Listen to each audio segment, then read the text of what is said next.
All right. Good afternoon and good evening to everybody joining us here today. We're going to give another minute or two. Sorry for the late start, but my name is Josh Gelfand. I'm your host here today for Whiskeys of the World celebration of National Bourbon Day. Of course, National Bourbon Day was 2 days ago, but we decided to wait until this overlaps with Game 6 of the NBA Finals, just to make it convenient for everybody.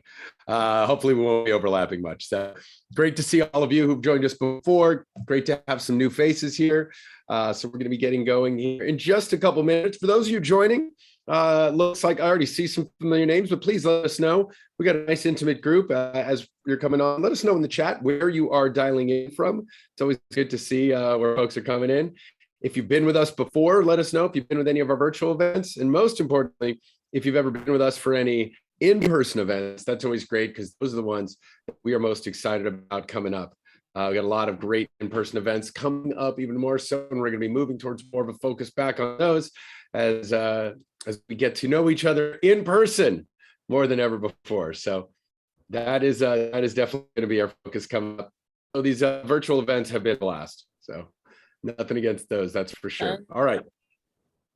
Make sure, though, while you're on here that you are muted. That is going to be very important. Please need to make sure you are muted on this call. We can only control some of them. Not everybody is muted right now. So please double check that you're here and that you are muted as we go. We don't want to have any distractions. Come on. You guys have been using Zoom now for a couple of years. You know how this works. I should remind you of that. So please make sure it's there's a red microphone that is crossed out on your name on your screen. All right, let's see what we got. Folks from Phoenix, Indianapolis, that's great. Got friends with you, Connecticut, playing all over the place. Awesome. Washington, Boston. All right, Rich, you got a big night ahead of you here today. All right, folks, we are going to give another minute or two for folks to join in, and we are going to get going. Please make sure you have your kit all handy. I've got mine here as well. I'm getting ready too. Got to get the plastic off the tops of these things. So I'm just going to do that as I go. So let's see what else. Wisconsin. All right. Got my Scotties in house. Always love to have folks from Wisconsin out here.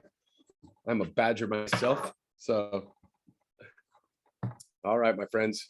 Couple more. I know we sent out a bunch more kits, but hopefully folks join in and maybe you just got some overlap, multiple people and sharing kits together. So that'd be great. Well, with that, I think it is time for us to maybe get started. Once again, my name is Josh Gelfand. Welcome to the Whiskeys of the World National Bourbon Day event. We've got 10 fantastic American whiskeys ahead of us. Not all bourbons, almost all bourbons. We did have to throw a couple of ryes in the mix because come on, bourbon really doesn't exist without rye. I'll go through a little bit of history with you guys. Before we start, going to talk a little bit about whiskey, just give an overview for those who might be new to this. I won't take too long with that. I'll try to answer more of that as we go along. Please, if you do have questions as we go ahead and throw them in a chat. We got a nice intimate group here, but please make sure to keep yourself muted as we do go along. And if you want to keep your camera on, that's great. Nice to see your faces. If you don't, that's all right too. So with this, bourbon is the focus right here. Bourbon is truly America's spirit. And so before I get into those details, I'd like to kind of lay out how this is going to go. We do have 10 ounces of whiskey here in front of us that we're going to be going through over the next hour or so. First, my advice to you, please do not feel like you need to pour the entire sample in the glass as we go along. As we go through, we'll be tasting these pretty aggressively, going through kind of quickly. 10 ounces of whiskey is aggressive even for a professional like me. I'm not saying you can't do it, but that's just a lot to go through in a short amount of time. So this is going to be really a tasting. Focus here. Just pour a small amount in your glass, enough to nose it. Have a couple small sips. I'll go through each one. We'll talk a little bit about the distillery and the style that they have, as much information as we have here to share. We do have one special guest, Lisa, with Widow Jane. So when we get there, we'll spend a little more time learning about Widow Jane, which is fantastic New York bourbon right there we'll be jumping into. But the rest of these we'll be moving through. So please, just a small sip. And then by the end of it, you can go back on your own time and actually spend some time and savor each one of these whiskeys. That's my advice to get the most enjoyment out of what we're doing here today. Second, please make sure you have water handy. Water is important, not just to keep you hydrated, but to rinse out your glass. Unless you really want to lay out 10 glasses and deal with cleaning them later, it's okay to just use one. Throw a splash of water in the glass after each sample when we move on. Drink that water. It does triple duty. It cleans out the glass, it cleans out your palate, and it keeps you hydrated. So that is really just how this is going to go. So first, I do want to give a little bit of a definition. So of what it is that we're tasting here today. Bourbon, there definitely tends to be a lot of confusion just in the world of whiskey overall, but especially with bourbon. Bourbon is truly America's spirit. It is actually defined as it has a specific denomination of origin. First established after Prohibition in 1934, then fully codified in 1964. Well, what is it? Well, there are three primary rules that define something being a bourbon. There are a lot of other rules around it, but three main ones that really make up what is a bourbon. Number one, made in the USA. Now, there is a myth out there that bourbon has to come from Kentucky, or specifically Bourbon County, Kentucky. That's not true. No matter what somebody from Kentucky tries to tell you, that is not actually true. Yes, Kentucky is the heart of bourbon. There is no doubt about that. But bourbon can be made anywhere in the USA, as long as it is, rule number two, 51% or more corn. Bourbon has to be a majority corn in the mash bill. The mash bill is the recipe, the combination of grains. So bourbon has to be at least 51%. Most bourbons are give or take 2/3, usually anywhere from 60 to 80%. That's the most common range of corn you're going to find in most bourbons. The rest will be some malted barley, usually 4 to 12% malted barley. And then the rest is made up by what's called the flavor grain. It's usually either either wheat or rye. Wheat or rye are going to be the flavor grain. Most are rye. Most bourbons use rye. Rye adds a little bit of spice to that sweetness of the corn. You do have what we call wheated bourbons, and they're become more and more popular recently. The most popular wheated bourbon is going to be Maker's Mark. However, the most sought after ones are definitely going to be those Pappy Van Winkles and the Wellers and those that have kind of followed the old train from Julian Van Winkle or John E. Fitzgerald, the old Fitzgerald as well. Those are the wheated bourbons. Become more popular recently, but rye tends to be, rye as the flavor grain is the most popular thing you're going to find. However, you don't have to have those other grains in there. You can have a bourbon that is 100% corn, which is actually one that we're going to have here today. So rule number one, made in the USA. Rule number two, 51% or more corn. Rule number three, it has to be aged in brand new charred oak barrels. That is the law. New oak that's never been used. They char the inside of the barrel, which helps to caramelize the natural sugars in the wood fiber itself. And for that, it also exposes the red layer of the oak, which gives a lot more color in a shorter amount of time, and a lot of that wonderful, rich caramel vanilla flavor. So that heavy charring of those barrels, anywhere from like a 1 to 5 is what they say on the char scale, but it's still a char rather than a toast. And that is really one of the most important parts of aging bourbon. 60 to 80% of what you taste in any given whiskey is the oak, what kind of wood and how long it matured in there. In addition to the new charred oak, some bourbons get a little extra finish, a little extra time in a different type of barrel. We'll be exploring that as well.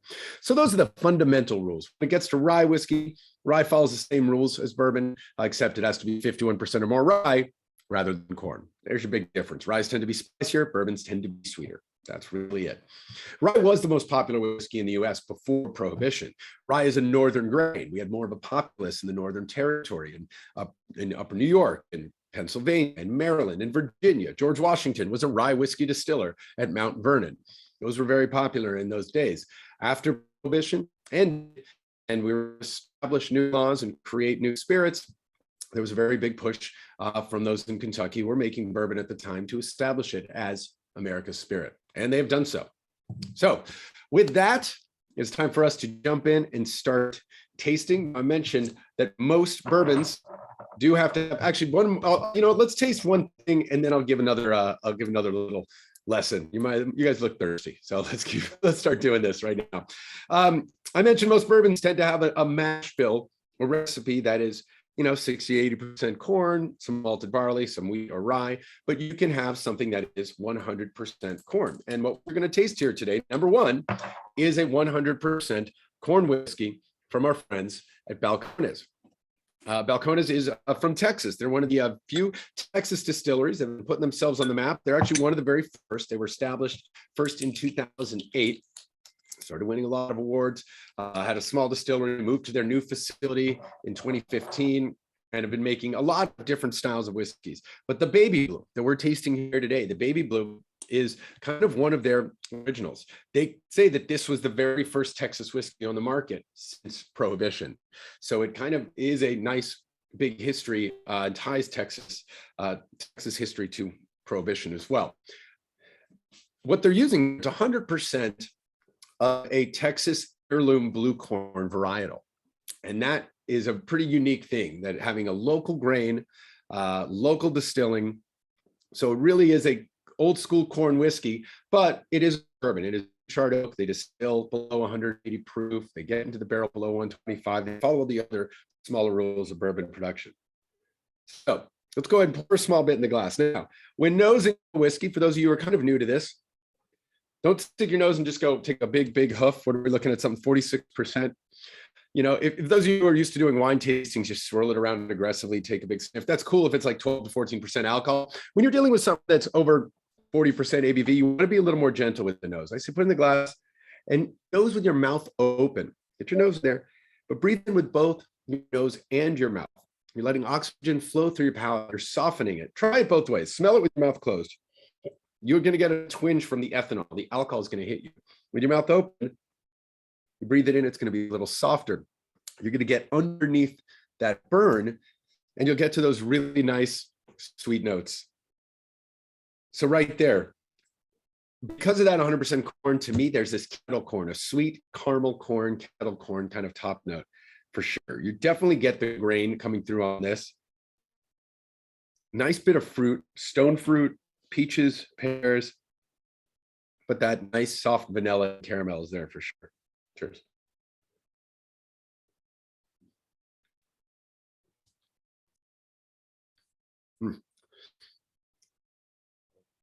So there we go. We got some extra information there from it. So these are some of the tasting notes from them. If there are other tasting notes you guys want to pop into the chat, please feel free to do so. I want to make this as interactive as possible.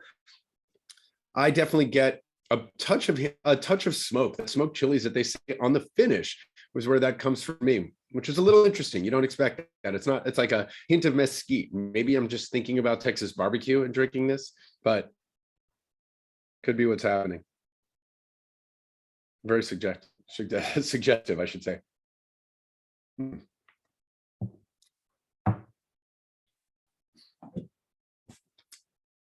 Funny music joke there, Bridgewater. Thank you for that. B flat major. B flat diminished seventh.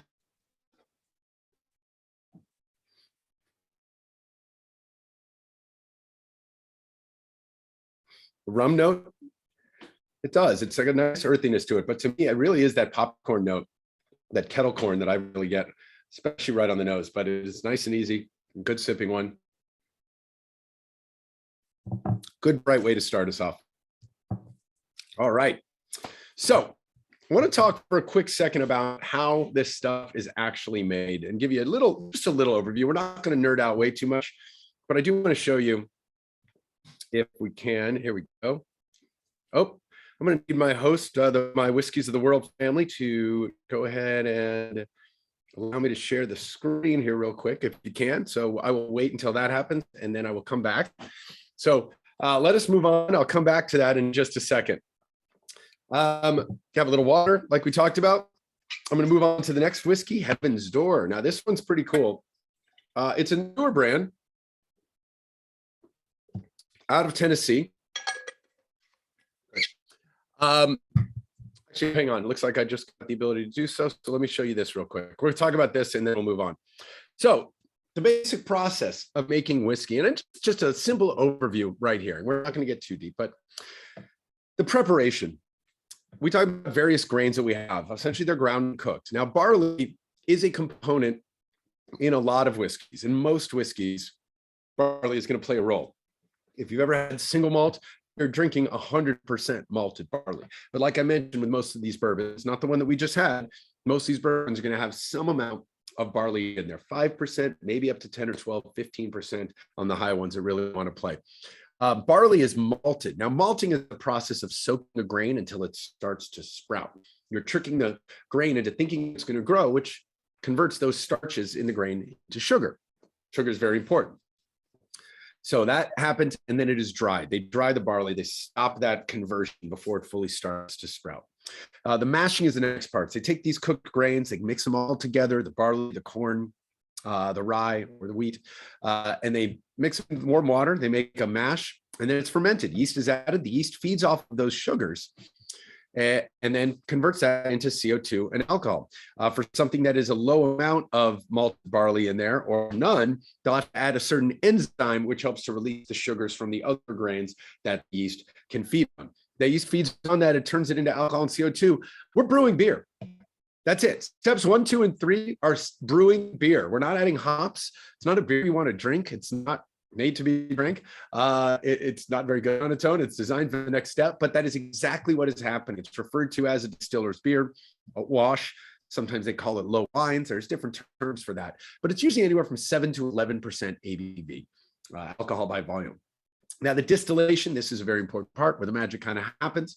There's either a pot still, a column still, or a hybrid of the two. And a pot still is just that. It's a large pot that is copper with a neck you see up on top here where you put that wash into it, and it heats it up until the alcohol vapors start to rise. Alcohol oils evaporate at a lower temperature than water. So those alcohol vapors start to rise, and then they recondense in a chilled coil. In a column still, there are multiple plates inside of there. It's often referred to as a continuous still, where it's constantly going, and you can boost it to a much higher alcohol proof, which also leaves a much lighter flavor. So lighter whiskey is coming out of a column, more efficient, but it'll be a higher alcohol, but less of the other kind of more volatile compounds that provide a lot of flavor. And some will use a hybrid, a pot on the bottom and a short column on top. Each distiller does something a little different. But what comes out of there is crystal clear. The original term for all distilled spirits was water of life. In the French eau de vie, the Latin aquavitae, you might have heard the Scandinavian aquavit. It's water of life. The Gaelic word in Scotland and Ireland was uiscebach. Uiscebach, the word became uisce, became whiskey. That's where the word whiskey comes from, water of life. So it's crystal clear when it comes off the still, and then it goes into the barrel. Like we talked about, they might add a little bit of water. It does have to go into the barrel at, I want to say it's below 125 proof for bourbon in the United States. That is the law for that. Some will go in even lower. So depending on what it comes off the still at, they'll add a little bit of water and then let it rest. And that's, that new charred oak is really going to give it, as I mentioned, most of its flavor and all of the color. 100% of the color is coming from that oak cask. So there we go. There's the basic process. Oh, and then finally, of course, the bottling, whatever it comes out of the barrel at. In places like Scotland, Ireland, alcohol tends to drop as it ages, but here in the US, depending on where you are, because climate does matter. Places like Kentucky and Tennessee, where it's warmer, alcohol can go up. We got these hot summers, cold winters. So the barrel expands in the heat, contracts in the cold, and you get a lot of loss of water in that angel's share, which condenses the whiskey, makes the alcohol proof go up. So I've had some barrel samples that are over 75% alcohol by volume. So usually what they'll do is they will add water and bring it down to proof point. So proofing it, which means watering down to 46%, 48%, whatever they define, 47.5%, whatever that distiller or blender thinks is the right point of flavor. Now, if it says barrel proof or cask strength, that means no water has been added after aging. That means it can be pretty high. And it looks like we've got one big one here that is going to be cask strength coming up at number 7 with the barrel bourbon. So be ready for that one. That's got some heat to it. All right. With that, it's time for us to move on to Heaven's Door. Heaven's Door is a newer brand coming out of Tennessee, founded by a couple of industry veterans, and the man credited with the name on the bottle, a man by the name of Bob Dylan. That is right, that Bob Dylan. So I actually think I have a bottle of, yes, I do, sitting right behind me. There we go. So you can actually see what the bottle looks like. For those of you who didn't realize that this is not one of the fake Zoom backgrounds, now you do realize it is fully integrated right there. So this is the bottle. It's actually a cool design. The The design of the bottle is actually taken off of Bob Dylan's front gate, iron gate at his home that he made himself, because of course he's also a blacksmith on top of everything. But yeah, there you go, a little thing right there for him. But you know, for him, it was just a matter of wanting to have a product. There's a lot of celebrity brands out there, but he's hired a good team of people to actually make it and blend it. And that's, to me, what matters most. Right here. So the question from Ian says, is it from Tennessee, but is it a Tennessee whiskey? And the bourbon specifically, they say is. They do have a rye and they have some other products, double barrel ones that they're sourcing from Indiana, MGP, as well as from Tennessee. But the understanding is this is all sourced from Tennessee. It is a combination, though, of Tennessee whiskey and Tennessee bourbon. Tennessee bourbon having not gone through the Lincoln County process. We'll talk more about that on the next whiskey here. But a Tennessee whiskey specifically is everything that a bourbon is, except it goes through one extra step, which is a filtration. And I'll talk about more in detail with number 3. But this one here is going to be a blend of sourced whiskey in Tennessee. That's going to be some Tennessee whiskey that was filtered, some that was a bourbon that simply is a bourbon made in Tennessee. But right here, I think one of the things I get on this in particular, that Lincoln County process, and you get some of that on here, to me pops out a lot of banana bread. You still get a little bit of that popcorn note, which is nice. I want to say it's going to be somewhere in the 72%-ish range of corn in their mash. But this one, you will definitely notice more so than that Balcones is how much more spice is there, how much more baking spice, cinnamon, cloves, nutmeg is coming through on the palate compared to that last one. That is because of the solid rye in that mash bill. Even though it's corn forward and there is still that kettle corn, butter, popcorn note on top, nice, really rich caramel sweetness. A little more dense on the caramel than I got, but I also get that banana bread note, getting a bit of that baked fruit, caramelized banana, and baking spices.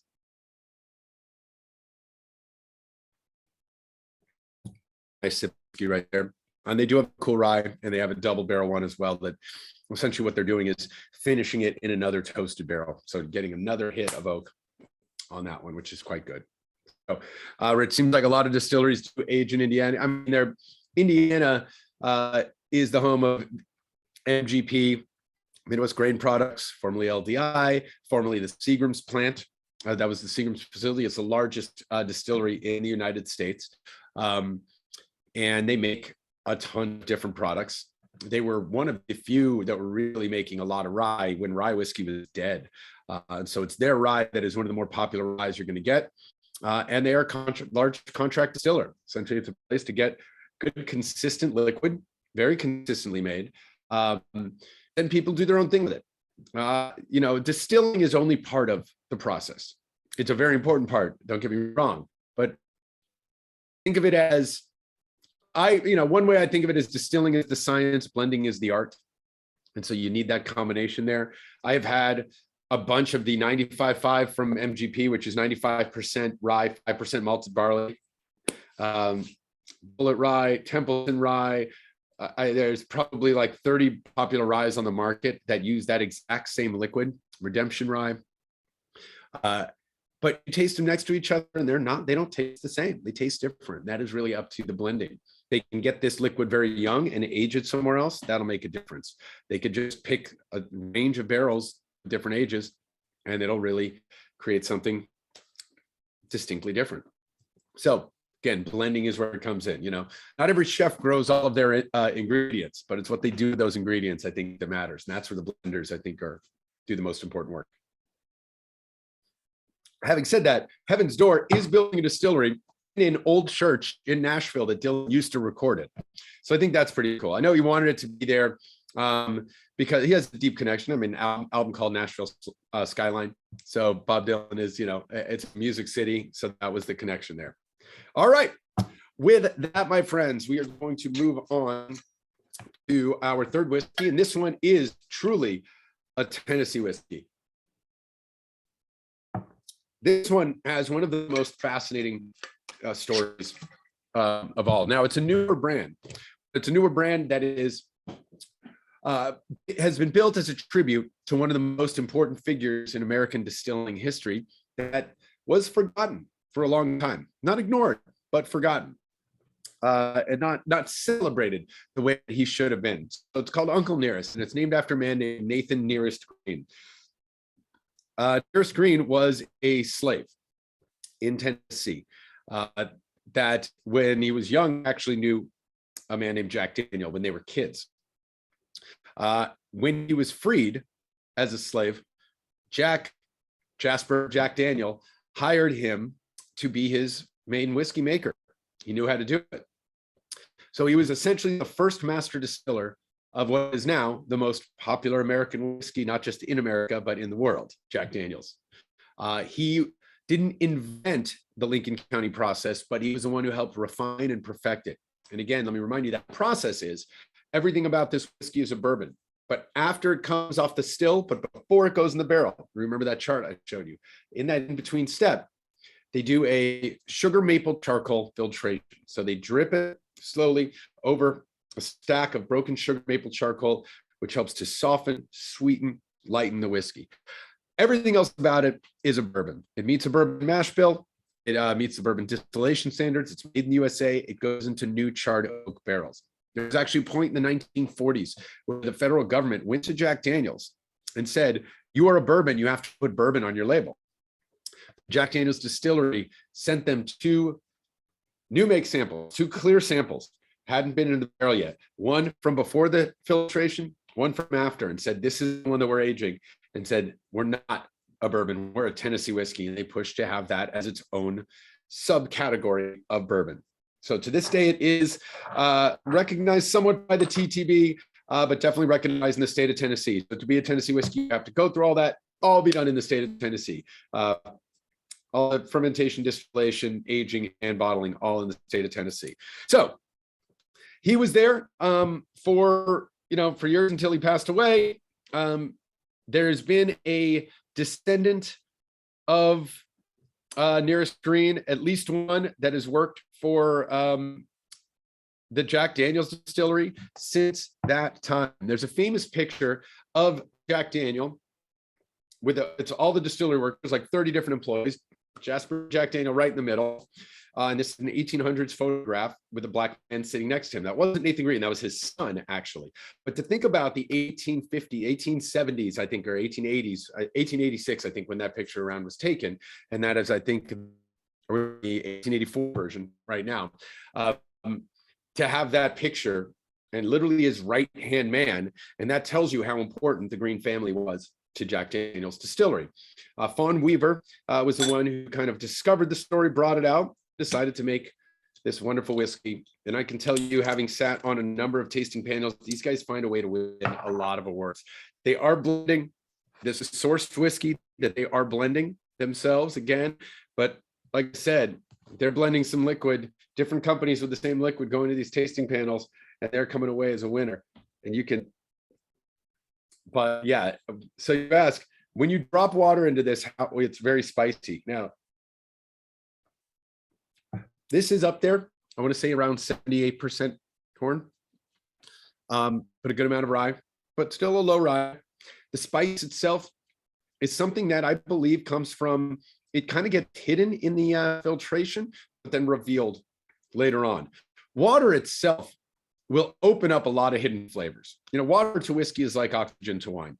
I'm kind of going quickly through these so we don't have the time to hit every single one with some water after we taste. I'd like you to do that on your own, but you can do one small sip and add a drop or two of water. So water does open up a whiskey. Water does two things. First, even a couple drops of water lowers the proof, the ABV, that allows the palate to access more flavor being blocked by the burn. The second thing the water does is it really breaks apart the bind of oil and alcohol. All these aromas, phenols, terpenes, esters, lipids, all these aromas are essentially oils that come in from distillation and from the barrel. It's basically what they are in different forms. Now, alcohol carries flavor, carries oil, because the alcohol binds to the oil molecules. So it does carry flavor, but it also masks them. A little bit of water breaks the bind, physically separates the oil from the alcohol, opening it up. So with a couple drops of water, it can really release a lot of flavor that might be hidden in there. And for you, it might be spice. It might be some of the fruit. It might be some of the more floral aromatic notes. It might be just more of that caramel and wood. So this one here, I get, again, I get that banana bread. To me, that's something I get in so many Tennessee whiskeys in particular. It's rich caramel as well. So that was lovely. Any other questions that you guys have here? We got, we're almost a third of the way through. I think we're doing pretty well. I'll pick up the pace a little bit as we go through from here. So the other ones had a lot of explanation. So these are going to go. Yeah. So if you have questions, again, drop it in the chat, please. Please just drop a question in the chat. Thank you. Nope, but we will keep on going. All right. This next one comes from a very cool historic distillery. Four Roses is interesting. Four Roses has been around for about 150 years or so. But you couldn't really buy Four Roses for a while. For a long time, you couldn't buy it in the US until like the late 90s. They were kept alive basically by Japan. They were selling most of their whiskey to Japan for a long time. But it dates back to the 1880s and the Frankfurt Distilling Company. Seagram's was, the big house kind of in the after Prohibition, and they bought it. But in the US, they were really big sellers. Four Roses, kind of 50s. Seagram's discontinued it. It's in the US, they decided to sell to Europe and to Asia after like the 1950s, 60s. Jim Rutledge, who is one of the most important legends in American distilling history as well, would become the master distiller in the 1960s. And so that was really important. They started building up the brand more so in kind of the 90s. Kirin bought it. And so it was kind of a big thing that changed a lot of that. They started reselling in the US later on in the early 2000s, I think it was. So Jim retired in like 2015 or something like that. Started doing some other cool stuff. Cream of Kentucky, if you've ever had some of that from his. But Brent Elliott has been pretty important right there. The one that we're tasting right here, number 4, is their small batch. So what's famous about Four Roses is they essentially make 10 different whiskeys. They've got 2 primary mash bills. They've got their high rye and their low rye mash bills. So the high rye mash bill is 60%, 60, 35, 5, I think it's what it is. So 60% corn, low amount of corn, 35% rye, 5 barley. And then their low rye is 75% corn, 20% rye, 5% barley. So they do 2 different mash bills, and they have 5 different yeast strains, very specific yeast strains that pop out different flavors: spicy, fruity, floral, aromatic. So different things that will pop out with those. Whoops, and there goes the cap. So I'm going to make sure I don't spill that one. So with this one here, if you ever see single barrel, that is just going to be one of them. But small batch blend 4 of their different whiskeys, equal parts of their 2 mash bills, but 2 of their different yeast strains with each of their mash bills. So focusing on the light and focusing on the spicy profiles with the rich and the fruity ones. So that's what they're doing. They're mixing up 2 mash bills, 4 yeast strains to get this small batch. Then the small batch select is 6 of their whiskeys of the 10. And then if you ever get what we call the yellow label, they're kind of standard. That's a blend of all 10. The small batch, I think, is great value whiskey that you're going to find out there. I've used this in a million different things. Really great with cocktails. With that high rye, you're going to get a nice bit of spice, a little bit of fruit. I'm getting, definitely get on the back end that little bit of a citrus zest. There's a brightness that comes through, and that's definitely that light and that fruity note. But good oak, good spice, nice kind of a butterscotch note coming through, rather than just a straight caramel, I think.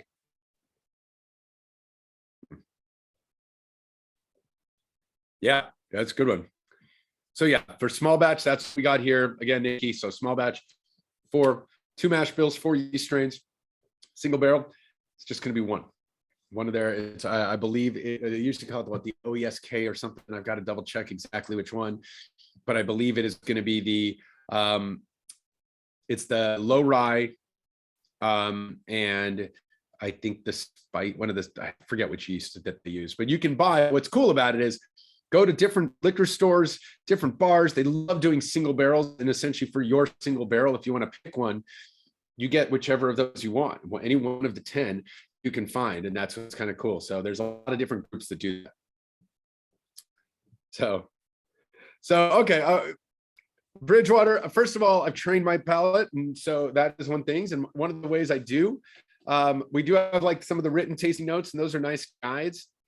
For me, one of the things that I've done over the years is build my palate just by thinking about aroma. What you smell is what you taste, right? Aroma is tied to memory more than any other sense. And 80% of what you taste is happening up here. So it's not about what do you taste, it's what does it remind you of? And so what I've done is I've kind of trained my palate to look for these notes. And I've done so using things like a flavor wheel. Now, this is one example of a whiskey flavor wheel. There's a lot of different ones you can see out there. Google whiskey flavor wheel, and that's what'll do it. What I always encourage for people to do is look at look in the center first, or kind of that middle wheel. Is it reminding you of something fruity, grainy, cereal, vegetal, woody, spicy, roasted, right? Think of that first, floral. Don't worry about the off flavors in the bottom right now. That's where we really get into funky stuff. But like if it's fruity, all right, this is reminding me of something fruity. Is it stone fruits like apricots and plums? Is it orchard fruit like apples and pears? Is it baked fruit, stewed fruit, tropical fruit, candied fruit, dried fruit? That's when I narrow in. But I start with, this reminds me of fruity. Okay, this reminds me of spicy notes. Is it a peppery spice?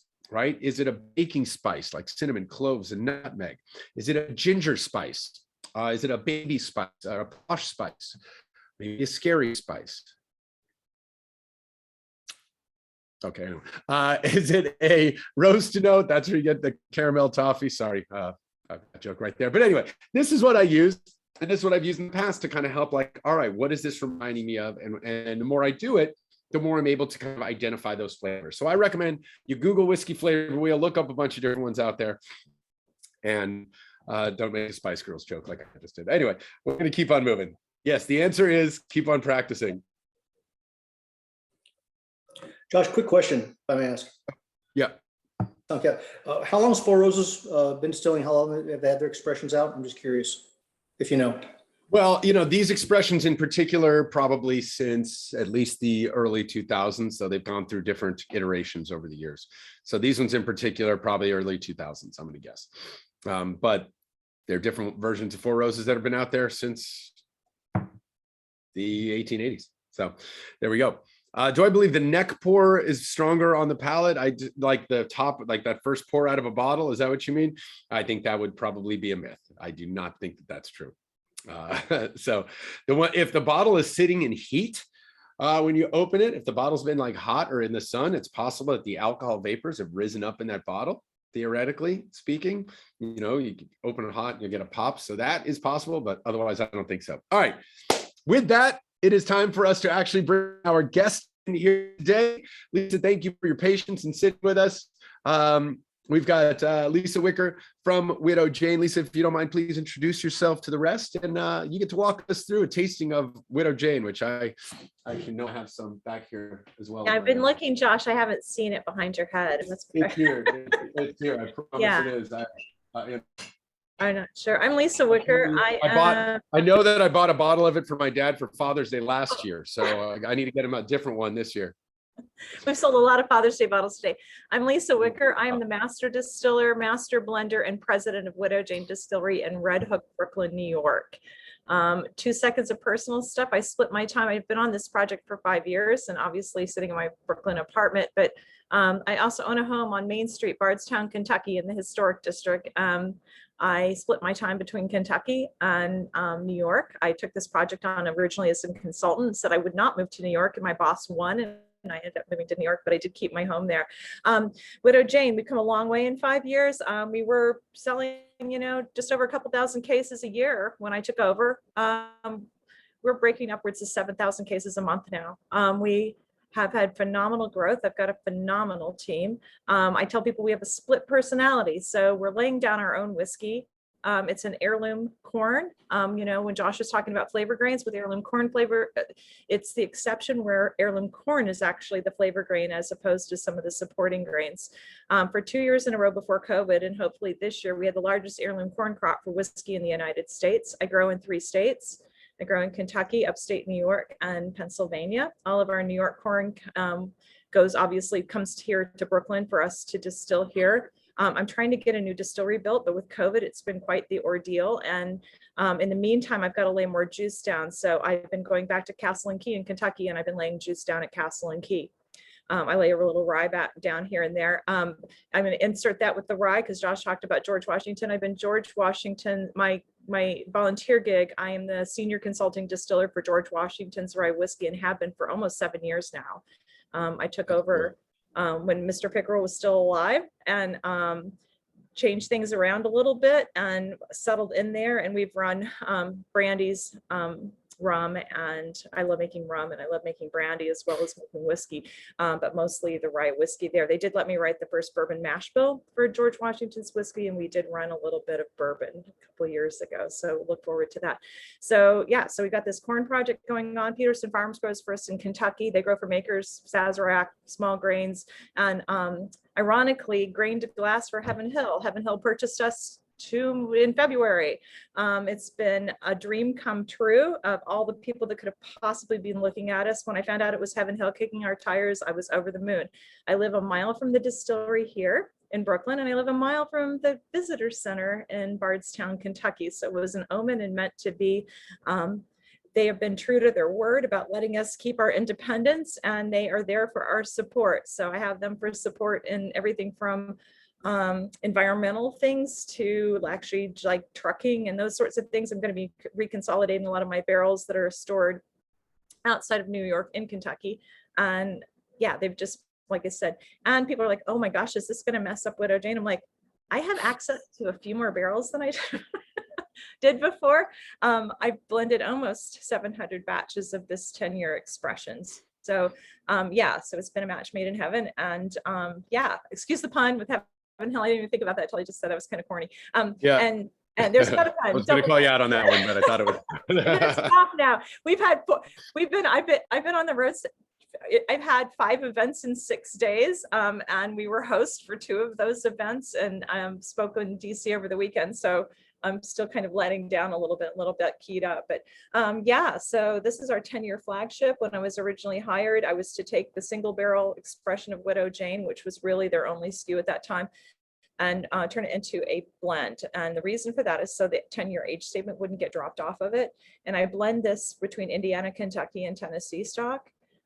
We are known for our water. It's not a gimmick. It's a real thing. I hold the only permit of its kind. It took me 1.5 years of my life to withdraw a food grade product from a man-made cave in upstate New York. So I know one of these days the FDA is going to, require us to ingredient label, and I thought I'd stay ahead of it, and thank goodness I did, because it took a long time. We had a bottled water withdrawal permit, and I needed to turn it into a food ingredient permit. So that water is full of magnesium and calcium. It's very similar. I had a water engineer break it down for me. The recipe is almost identical to a very famous French mineral water in a green bottle. It's got a lot of calcium and magnesium in it, which makes some of the Widow Jane notes pop. So whether it's our distillate or whether it's source distillate, it's so interesting the common flavors that mineral water brings to the whiskey. I encourage. And it's being used for proofing, correct? Which is very unusual because calcium and magnesium also likes to cause flock in whiskey. So we don't chill filter. We're under 92. Every whiskey nerd knows you shouldn't be. It should be 92 or higher if you're not going to do chill filtration. I inherited all of this, and then I had to work with it. And calcium, magnesium, like I said, will trigger flock. But it took me a little while to figure out what to do to get it polished and on the thing. And then, woke up in the middle of the night one night. I was a commercial winemaker before I was a distiller. I've been making alcohol for, closing out 22 years right now, I guess. And so brought some of my winemaking experience to the table on polishing and filtration and those sorts of things at the end of it. I encourage people, they're like, oh my gosh, is this for real? To take that famous French mineral water, let it go flat. Take a cast strength whiskey. We'll never have one because it wouldn't be Widow Jane without our water in it. And proof down a cast strength whiskey with some distilled water. Don't use bottled water because a lot of bottled water is already enhanced with other minerals in it. Make sure it's distilled water, and the other one with that flat French mineral water. And they're both going to be insanely delicious.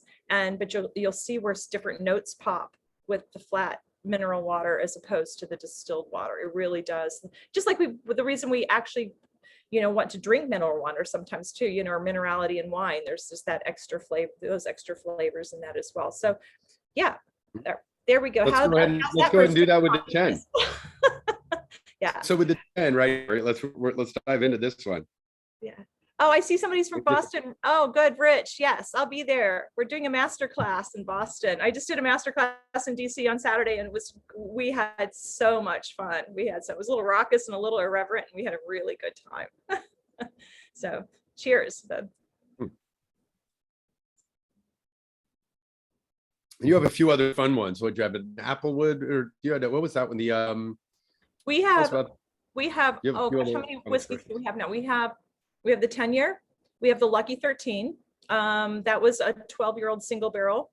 It all turned 13. Long story behind it and proofs. And I had these exceptional barrels, but they were coming in under the proof that I was bottling it at. And so I called my boss. I'm like, you know what? I said, I'd like to just proof them down to the lowest proof point. Just tell our consumer what's going on here. And I said, I want to call it, Widow Jane's a little dark. I said, let's call it Unlucky 13. He said, Lisa, we're not calling anything unlucky. We're going to call it Lucky 13 in that program. So I blend that. That was a single barrel program, but I was drawing down my single barrels too quickly and taking everything else out of balance. We're also known for our blending. And so I blend that Lucky 13. So it's 13, 14. And sometimes I put some 15-year-old whiskey in that as well. We've had the Vaults 14. I do a Vaults expression every year. Some years it's 14, sometimes it's 15. I have whiskey turning 20 years old. So my next vaults will actually be 14, even though it's going to have some 20-year-old whiskey in it, because I need the 14 to draw it down and balance it out a little bit. So we've had great success with that. Whiskey Advocate has been very kind and just scored us a 94 on the vaults. I forgot about the 10-year Whiskey Magazine internationally in London a couple months ago named us world's best small batch bourbon. We beat all the big guys. So it's been quite the run for us this year. It was a nice thank you gift for Heaven Hill, because that was already in the works. And a couple days after they announced the purchase, they gave us that award. So that was, it's been like I said, it's been a remarkable run. It's been pretty great. I know. I'm one of the judges here with Whiskey of the World, as well as with the San Francisco World Spirits Competition. I know you guys got. We had a double gold at San Francisco. Yeah, double gold. That's what I thought. So I remember that one. So. Yeah. You guys make such great products. Wish we could do. I want to try to do one of these where we get your whole lineup one of these days. So, that'd be great. Well, we do Decadence too, which I do a standalone whiskey blend, and then we rebarrel that in maple syrup barrels from Crown Maple, upstate New York. They use our barrels to age their maple syrup in, and we reverse the process and bring them back and fill them back up with whiskey. So that's taken off for us. And then we have 2 ryes. We have the Applewood rye. Yeah, Applewood staves out of Minnesota. It's sourced rye. Watch for a label change. We're actually working on, I've wanted to revamp the ryes for some time, and the bourbons took off so fast that I haven't had quite the time to commit to those. And so I've made a promise to everyone to get done with that. But so Applewood is sourced rye. Some of it's turning, some of those, I do blend those also 5 barrels at a time. I use, Applewood is from Minnesota. It's such a family run thing that we've ordered like all the staves they can send us over the next 3 years. And, you call them up and they're like, well, we're getting to it, but Grandpa's sick, so we're a little behind. I love it. I'm sorry that Grandpa was sick, but that's how, like I said, Heaven Hill promised that they would let us stay as craft as we already are. Our second rye is a blended straight rye. It doesn't reflect that on the label. When they originally put that label in, this before I started, and they were actually putting some rye on the market that was not 2 years old. Now everything's straight rye up to 6 years. Right now I'm messing with a little bit of 7-year-old as well. And that's going to get changed a little bit. Maybe we're going to actually start bottling some of the distillate that I've laid down. So all right. Yeah, it's getting exciting. We're having a good time. That is very exciting. How long has your distillery itself been laying down liquid? For I took over, they hadn't distilled in some time when I took over. And so 4.5 years ago, we started laying whiskey yeah, down in New so- York. And then just behind that, there was already some baby Jane corn that they thought they were not going to use. And I'm like, oh my gosh, let's not get rid of that till I check it. It was in storage in New York. And so on a crazy ride at the very beginning, I brought all of it back to Kentucky because I couldn't find a New York distiller that could handle it. And we brought it back. We ran some at a couple different Kentucky distilleries and finally settled in at Castle and Key. Not because we didn't like the distillate other places, because as people were starting to contract distill, Castle and Key will also let me be on premise and be part of the process. And you know, I'm there for the low and high wines coming off the still, and they also will follow my protocol at Heirloom Corn. I'm rewriting the corn standards. I have 3 grown children, and you know, after they all left the house, I had to figure out something to do with myself. So this is what I do. Well, look, Castle and Key is also, tell me if I'm wrong, they're one of the other few distilleries that have women as master distillers, if I'm not. They do not have a master distiller. They do Oh, not. Marianne yeah, left there. no, Marianne it's- left 4 years ago. Yeah, she's Okay. out on her They own. used to, all right. Yes. And they But- haven't ever renamed. They have an amazing distilling crew there. So they, I mean, everybody there. Yeah, John Brown is an expert. Anyway, they've got a remarkable staff, and so it's sort of a group effort there now. But no, they make some remarkable whiskey. But they let me do my own crazy cooking, and I cook a lot cooler and a lot longer. And I'm in the process of rewriting the heirloom corn standards for whiskey because yellow dent corn standards were written in 1942, and no one's ever written or handled heirloom corn on such a large scale. And so we're rewriting, with Castle and Key's help, rewriting the heirloom corn standards for the industry. That's great. Yeah. Well, Lisa, thank you so much. Really Sorry about appreciate you the being here time. with us It's here like today. I've been hyped up all week, so. Oh, it's great. Yeah, no, I get it. You got Lots of BCB will do that caffeine. for you, event after event. So I know the feeling. I've been there myself. So definitely appreciate you being here. And if you want to stick around, please do so. I mean, the next whiskey we're going to taste is Bardstown Fusion. You live right these there are in my Bardstown. buddies. Yeah, these So are those are your buddies. We Oh, might have yeah. to ask you some. Here's move on to number 6, my friend. Bardstown Fusion is a cool, cool newer kind of product. It's a younger distillery as well, but they're doing some really cool blending. Essentially, one of the things that they're doing that a lot of others don't, and some even got in trouble for it. In Scotland, you're not even allowed to do what it is they're doing. John Glaser Compass Box has literally gotten in trouble for doing what they're doing, but it's putting every single component on the bottle. Now, for those of you who don't know, when there's an age statement on a bottle, when a bottle says 10 years old, like Widow Jane does, that's telling you that every drop in that bottle is at least 10 years old, aged for at least 10 years. Now, you can't, our rules, and across the board in whiskey, you cannot say an age statement that has anything younger than that age statement. In Scotland, in particular, they don't let you put any of the other components, ages on the bottle. You can't say that this is a 12-year-old and put it on the bottle, but there's 3% of a 20-year-old in here. They're not even allowed to say that. You're not allowed, but in the US, you're at least allowed to disclose. Bardstown is doing something cool by telling you exactly on the bottle what is in every single one of those. So what we're drinking here is the Bardstown Fusion number 7.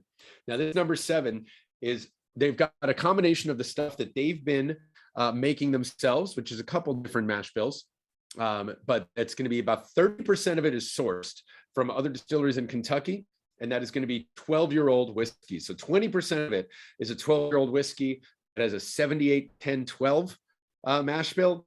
10% of it is 12-year-old Kentucky bourbon that is 75, 13, 12 mash bill. Sometimes you can guess where they're coming from based on that. And then they've got 54% that's a 3-year-old 71, 21, 4 mash bill. 10% is a 3-year-old 60-40 corn rye mash bill. And 6% is a 3-year-old full 4 grain. So 60% corn, 26% rye, 10% wheat, 4% malted barley. So they really get all these different components, and like good mad blenders that they are, put them together to create something very specific for them. So for them, it's a focus on new and old. And I think that's something, yeah, people do get hung up on age as a statement of quality in whiskey. I don't think that's necessarily true. I always say age does not equal maturity. That's both with whiskey and people. It's something to keep in mind. How old the barrel is only how old the barrel is.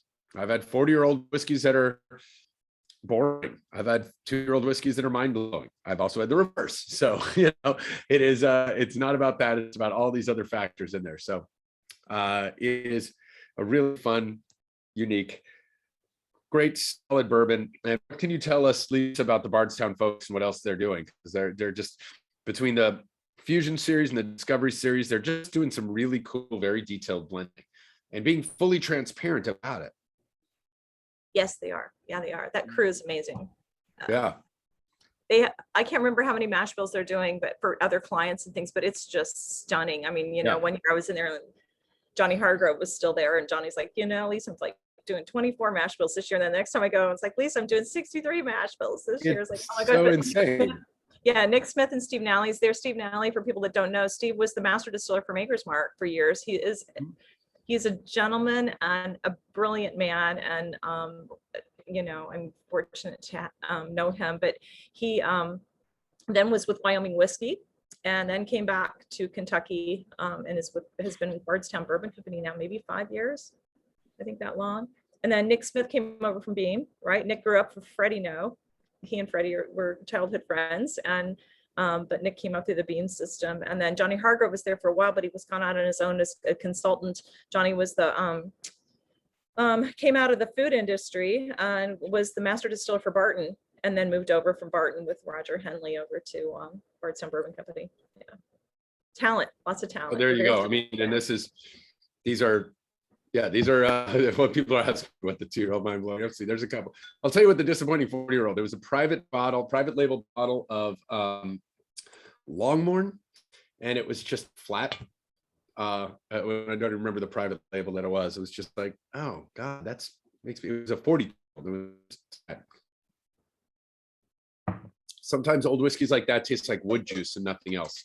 There's just no dynamics to it. There's nothing else. I'm going to taste layers of there. So some 1 and 2-year-old whiskeys that we've had. I mean, let's see.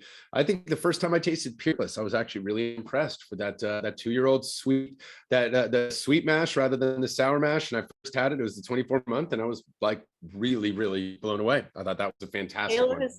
Caleb's killing it. You can tell me to shut up. Oh, yeah, it's fine. No, he's like, I remember I was him, too. and I'm like, this kid is I like 26 years old, surviving his grandfather's thing. And I'm like, dude, you're killing it. So there you go. Peerless. I had the same thing. I expected good juice the first time, but I was blown away. It was like, this is so delicious. No, he's insanely talented, sweet, humble guy. Yeah. Great. Yeah. Super nice. Yeah. He came by. Yeah. I remember that like 2017, 2018, around then when I first tasted. So mid-20s, I'm like, great. What am I doing with my life? So we're gonna move on. We're gonna move on to barrel bourbon. So here's another group of incredible blenders right here. So barrel, this is a group. There is no distillery with barrel, and it's funny. It is misspelled here. Barrel on the bottle is with 2 L's. They misspell barrel. That's because I believe it's a family name. But it is. These are blenders. These are folks that get the that literally just source, blend. They're pretty transparent about what they're doing, not always where they're getting it from, but what it is. You won't always know the distillery it's coming from. That's usually kind of locked up in certain agreements that people aren't releasing that information as much anymore. But they are going to tell you kind of what the combination is. And this one is cask strength. So 58.66. So be gentle. I always say taste it neat, but be very gentle with what you're tasting. So this is a combination of whiskey coming from Tennessee, Kentucky, Indiana, and Wyoming. So there you go. It's going to be a limited selection of casks, 5-year-old, 6-year-old, 9-year-old, 10-year-old, 11-year-old, and 15-year-old barrels. So nothing younger than 5, but you got some up to 15-year-old bourbons in here. So all American white oak barrels, bottled just in Kentucky. And I know that this was also double gold at SF World Spirits Comp. So I know that was, I remember knowing that this thing came across my desk at one point, which is quite nice. This is, I mean, there's a,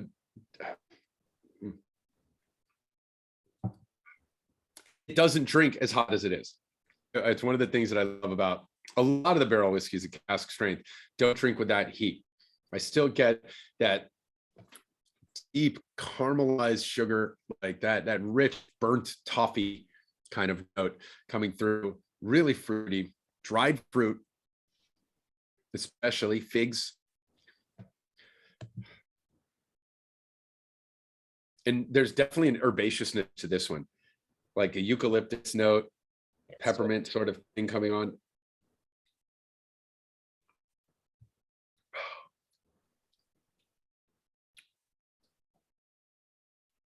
Wow, that's a nice one. And they do good stuff. I'm going to throw a drop of water on this guy. I normally don't when I'm doing these tastings, but at this kind of heat, it's worth throwing a drop or two to see what happens.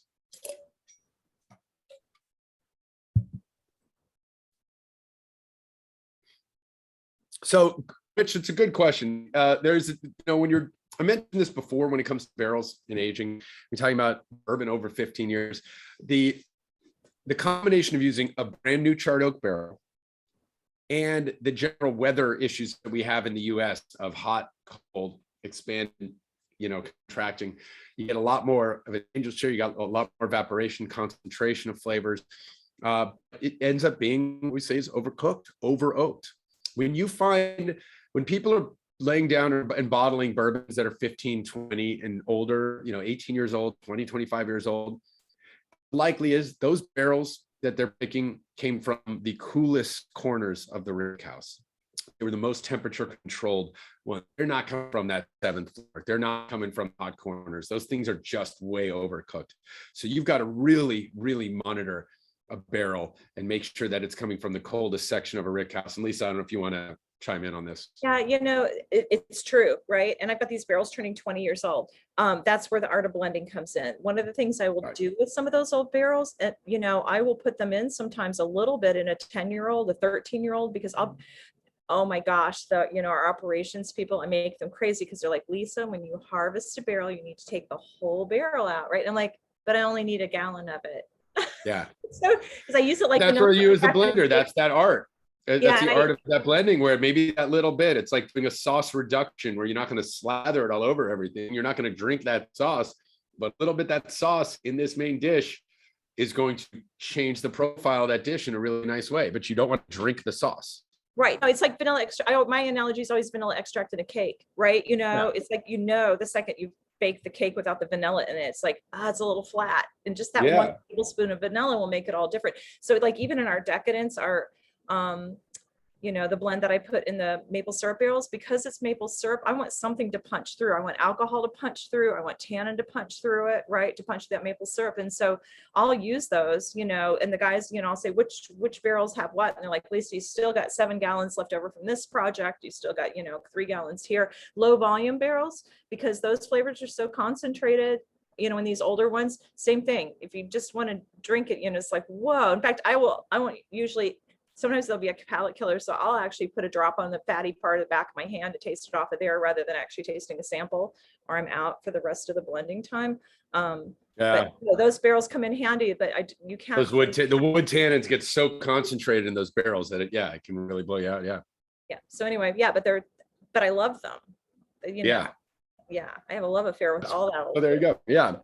And that's just it. It often using them for blending is the way to go. And that's really where, I led a seminar Tales of years back, Age versus Maturity, and it was basically about the rise of non-age statement whiskey, particular in the world of Scotch, where people were so attached to age statements for so long in the world of Scotch, and we're going away.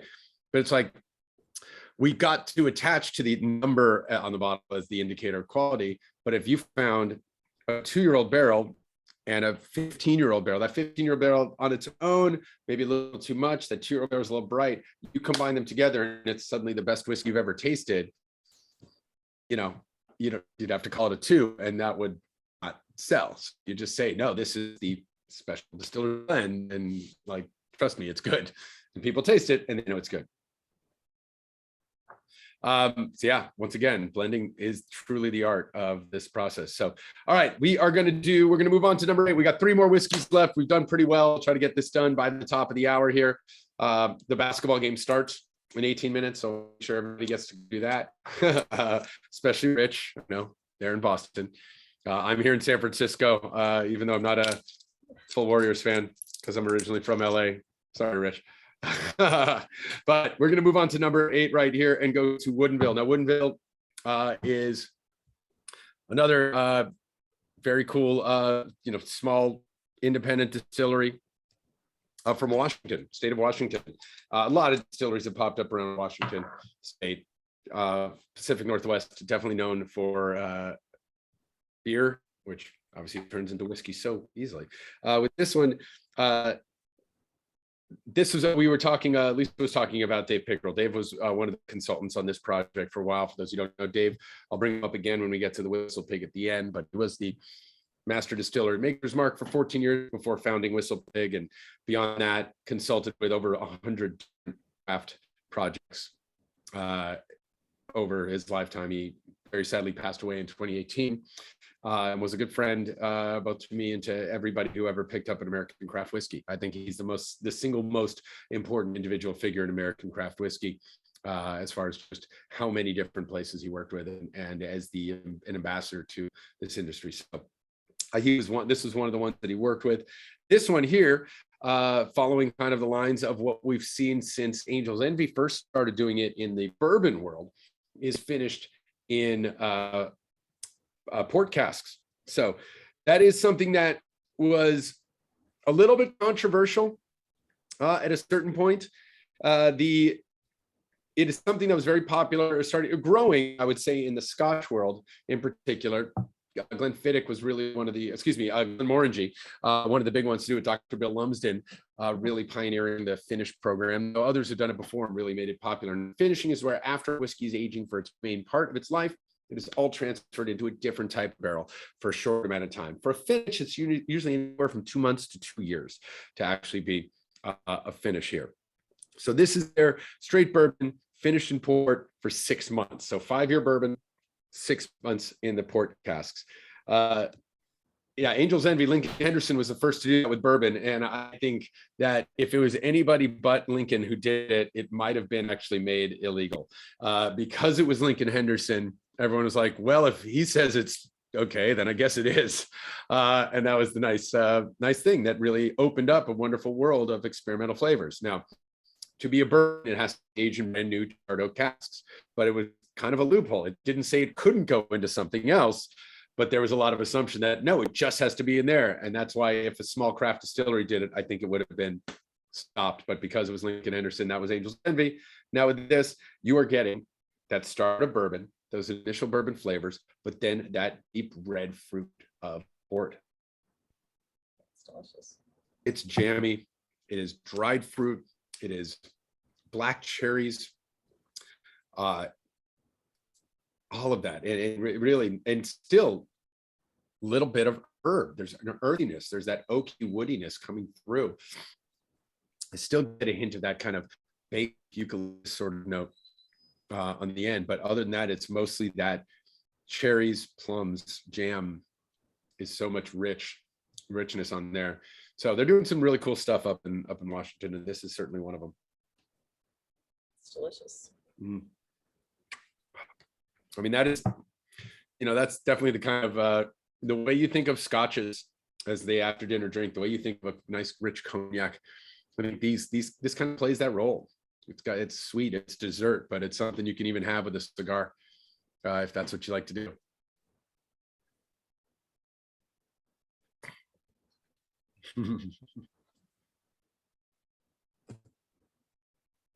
All right. Very much so with a cigar. Yeah, there you go. So you got, hopefully you just had a small taste, a little left, but then you can go ahead and find this bottle, a nice big square bottle.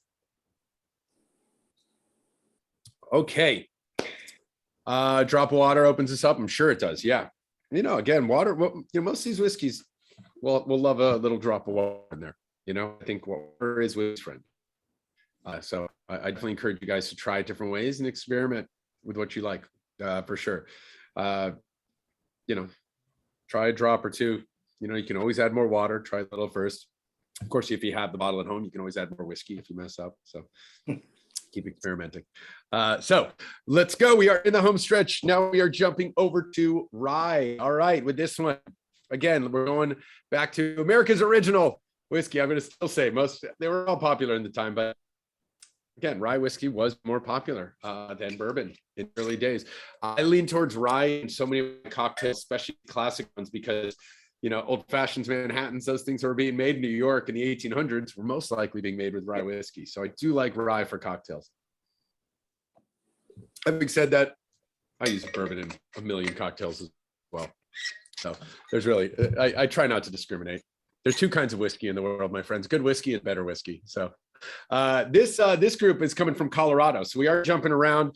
We've had Texas, we've had Tennessee, we've had Kentucky, we've had New York, we've had blended stuff from Indiana and Kentucky and Tennessee.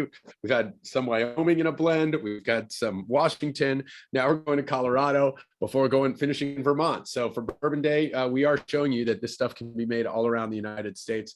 The 10th Mountain is a company out of Vail, and it refers to the 10th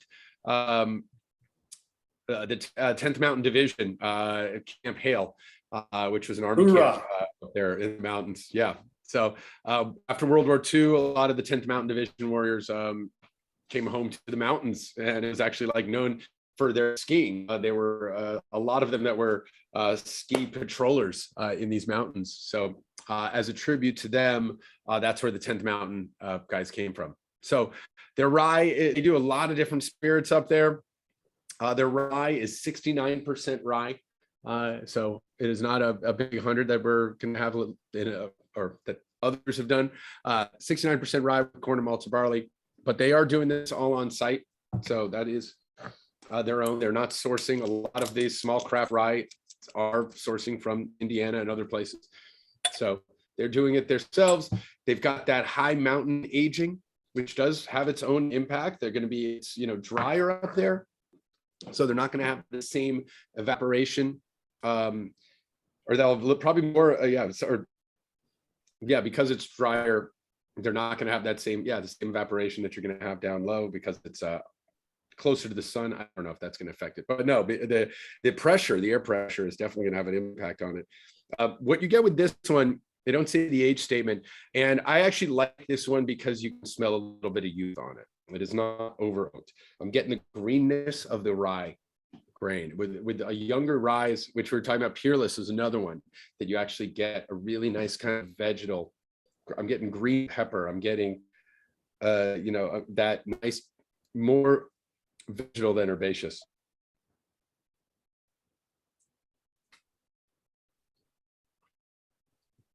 Yeah, still nice oak, good caramel, nice vanilla bean. That I'm getting on this one. Delicious. Good. And the rye, the spice is going to be doing a lot of dancing. Cinnamon, cloves, nutmeg, star anise. I'm getting a little more of that kind of licorice star anise on there. So nice and dry. Good drinking with rye whiskey right here. So not mad at that one at all. And sorry, we're moving to the last two because we're getting to the end. And I do want to know if you guys do have any questions.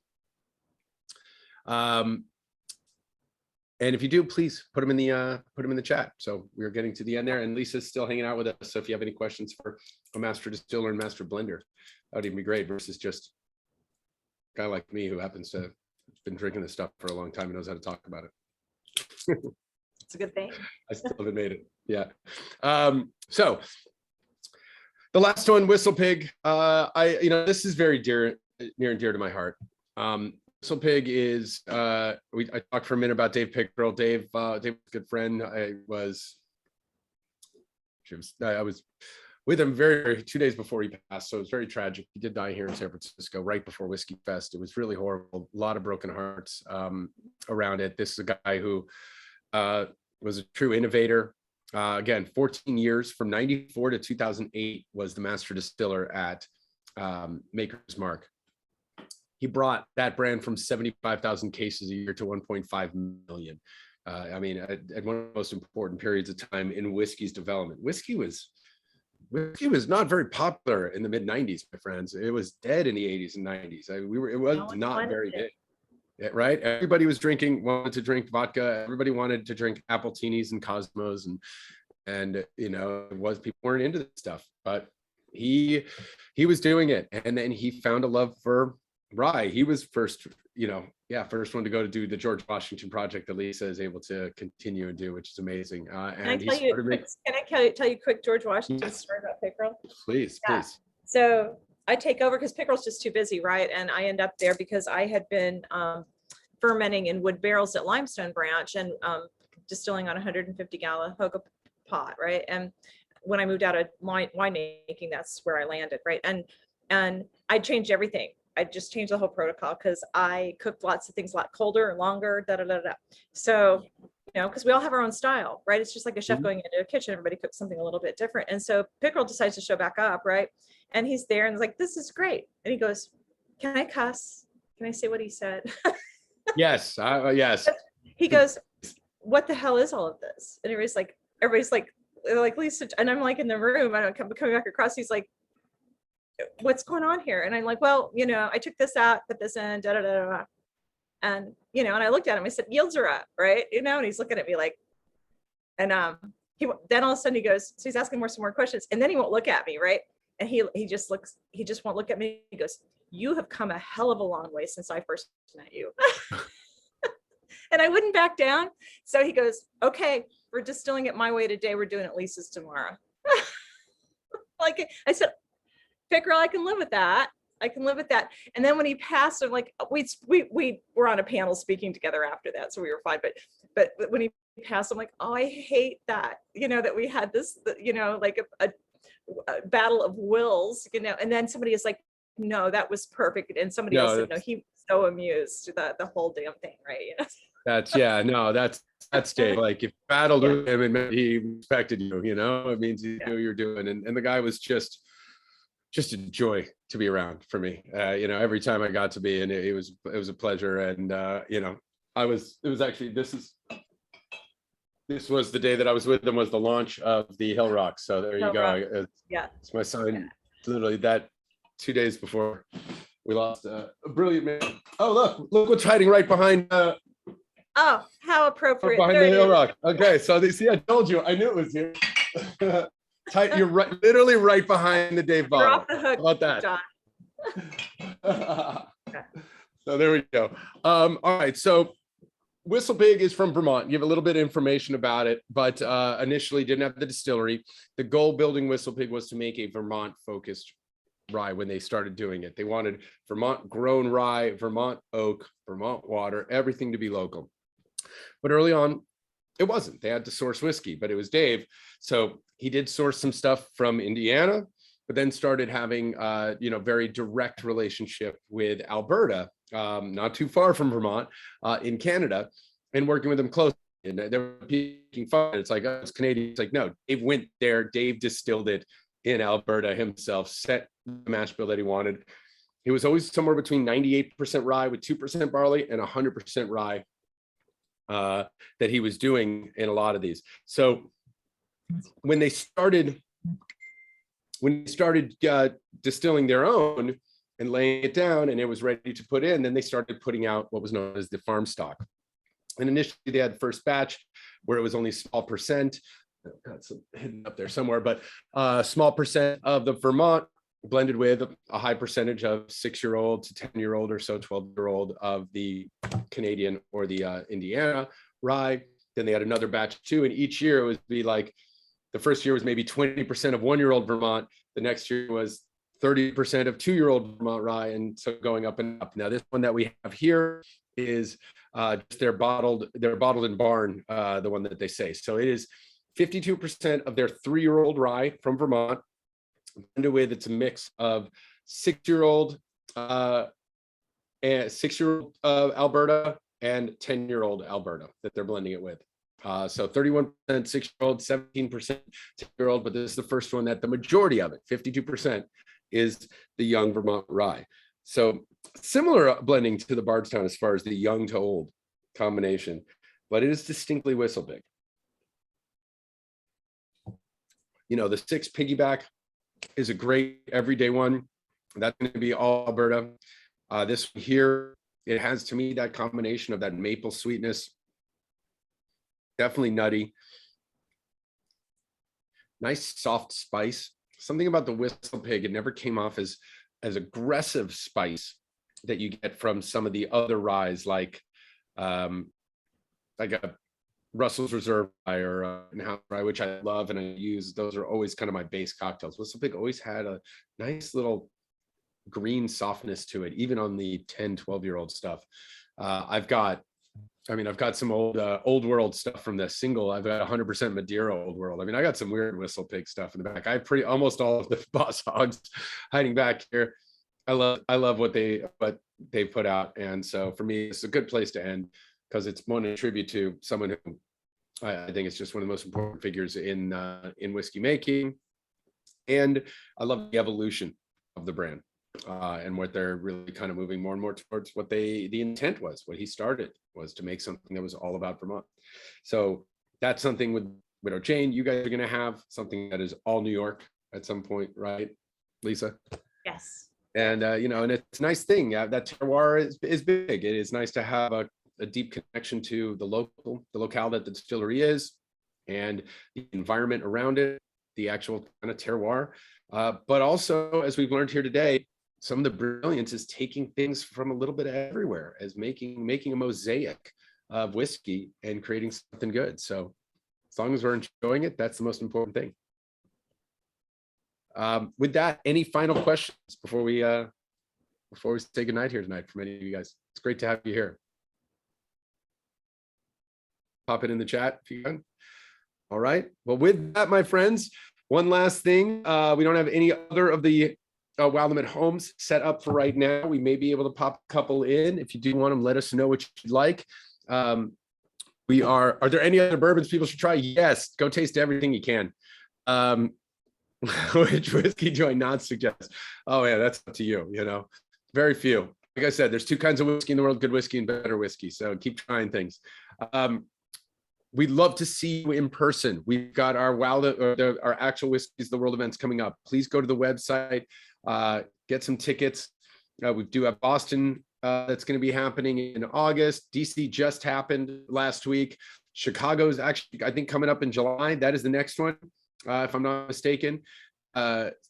We've got Atlanta that's going to be in October. We've got New York or something. So there we go. Please log on to the website, come to our in-person events. We really do want to see you in person. That's where we're excited to be going. But we do hope to be doing some more of these virtual events. So if you like this, tell your friends, give us ideas of different things that you want to do, and it'll guide us in developing the programming. Once again, big thanks, Lisa Wicker from Widow Jane, for joining us here today. Lisa, thank you so much. It's been a true joy. Thanks to all of you who've been a part of this. So stay safe, stay healthy, take care of yourselves, take care of each other, and we'll see you next time, my friends. Cheers.